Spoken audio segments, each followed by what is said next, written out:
Bonjour, et ben on se retrouve pour ma 33e semaine de grossesse qui est en train de s'achever là. Je vais rentrer dans la 34e.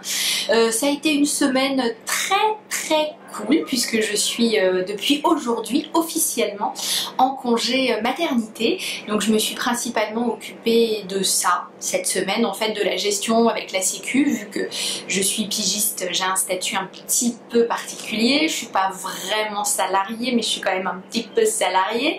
Donc il a fallu que je récupère les documents auprès de mon employeur, que je n'ai récupéré que samedi dernier alors que je les avais déposés il y a plus de 2 mois.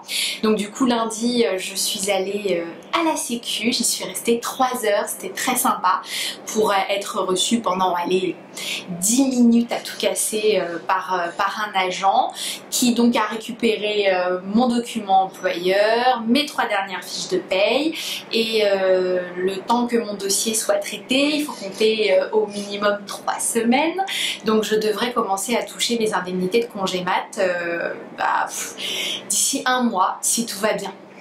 Donc c'est pas terrible, heureusement que mon amoureux travaille et qu'on arrive à peu près à gérer, parce que c'est vrai que c'est pas top et on touche environ 80% de la moyenne des 3 derniers salaires, alors que moi je touche pas la même chose tous les mois, ça varie un petit peu. La surveillance de ma grossesse s'intensifie, donc là ce matin j'ai passé encore 1 heure au labo, on m'a piqué tous les bras que j'avais de disponibles, on m'a fait un prélèvement vaginal, un test d'urine, il fallait redéterminer mon groupe sanguin, enfin un paquet de trucs qu'il fallait faire. Donc ça, j'ai fait tout ça ce matin. Et puis sinon, le reste du temps, j'ai glandé parce que là, c'est bizarre, hein. Je pense que le délai du congé maternité a été particulièrement bien réfléchi, puisque depuis cette semaine, je suis capoute. C'est-à-dire que je suis incapable d'avoir 2 activités par jour.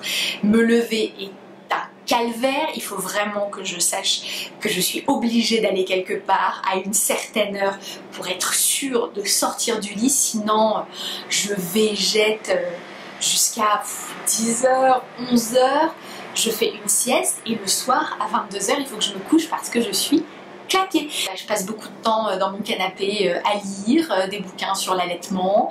Je vais beaucoup dans la chambre de mon bébé, je reste là, je regarde ce qu'on a fait. Alors ça y est, Eric m'a accroché le petit cadre vide-poche. On a fini aussi son mur magique. Alors j'étais un petit peu dégoûtée parce qu'on a fait du pochoir donc dimanche dernier avec Eric.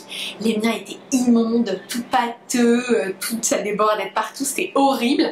Alors que les siens étaient parfaits, hyper bien faits, machin. En fait, je mettais beaucoup trop de peinture et c'est ce qu'il a supposé. Et donc du coup, il en mettait beaucoup moins, ce qui fait que ses pochoirs étaient beaucoup plus jolis. Du coup, il y en avait des super beaux et des super moches. Et les super moches, on les voyait beaucoup trop. Et donc ça m'énervait, je voulais que la chambre de mon bébé soit parfaite, bien sûr. Donc du coup, je suis allée racheter de la peinture blanche, j'ai tout poncé, tout recouvert et tout recommencé en suivant ses conseils, donc en mettant vraiment très peu de peinture, en tapotant tout doucement, plusieurs fois et tout. Et c'est vrai que le résultat est quand même vachement mieux.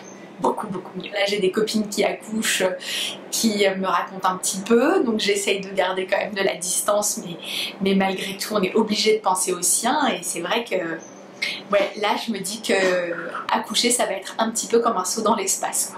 Je sais absolument pas à quoi m'attendre, donc je ne peux qu'attendre, justement. On se retrouve la semaine prochaine pour la 34e semaine de grossesse. Je serai allée chez le gynéco de l'hôpital et chez l'anesthésiste pour la préparation de ma péridurale. On aura l'occasion d'en discuter. Bonne semaine, bye bye.